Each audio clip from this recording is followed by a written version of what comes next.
grandmother-in-law with exasperated affection. Only Dee would see a devil or a pirate in the doer of a good deed. "I'll try to contain the bristling bad temper," he said dryly. The darkness he could do nothing about. It was his coloring: dark brown eyes, dark brown hair, whiskers blacker than night. It was also his heart. Dee was 92, under 5 feet tall, frighteningly thin. Still, despite the fact it was 3:15 in the morning and her cat, Charlie, was dying, she was dressed in her go-to-church best. She had on a pantsuit the color of pink grapefruit. A matching ribbon was tied in a bow in her snow-white curls. Would Becky have looked like this someday, if she had grown old? The pain was sharp, his guilt so intense it felt as if a knife had been inserted underneath his ribs. But Brendan was accustomed to it coming like this, in unexpected moments, and he held his breath, waiting, watching himself, almost bemused. Pain, but no emotion. A man so emotionally impoverished he hadn't shed a single tear for his wife. Sometimes he felt as if his heart was a tomb that a stone had rolled in front of, sealing it away forever. "I'll get my coat," Dee said. "I've already got Charlie in the cat carrier." She turned to retrieve her coat, pink to match her outfit, from the arm of a sofa, and he saw Charlie glaring balefully at him from a homemade carrier that looked like a large and very ugly purse. Charlie's head poked out a round hole, his ginger fur stuck up in every direction, his whiskers kinked, his eyes slit with dislike and bad temper.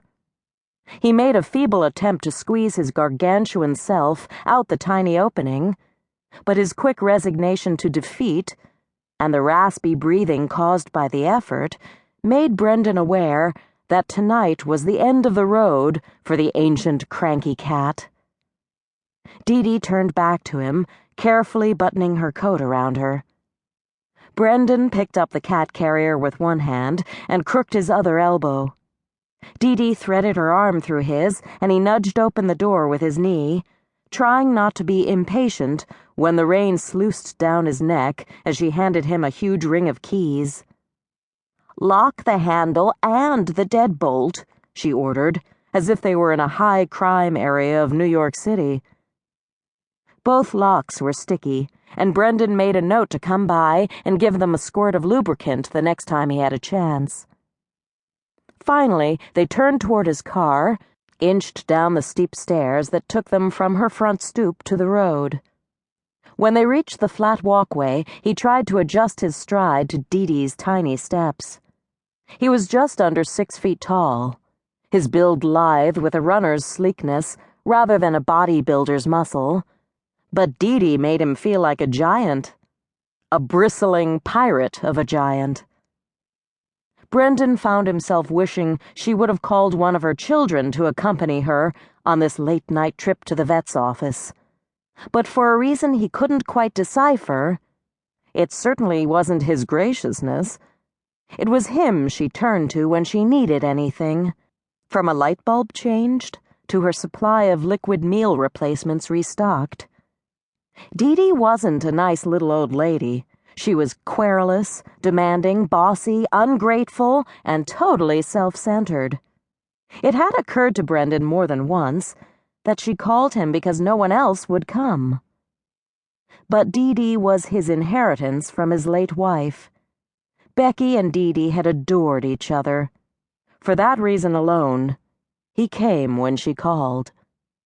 Finally, he had both the cat and Dee settled, the animal on the back seat, the woman in the front. The carrier didn't look waterproof, and he hoped the cat wouldn't have an accident that would bleed through to the seat. Of course, with Charlie, it might not be an accident. It might be pure spite. Regardless, the car was brand new, all plush leather and purring power. Had Brendan bought it, hoping to fill some emptiness? If so, he had failed.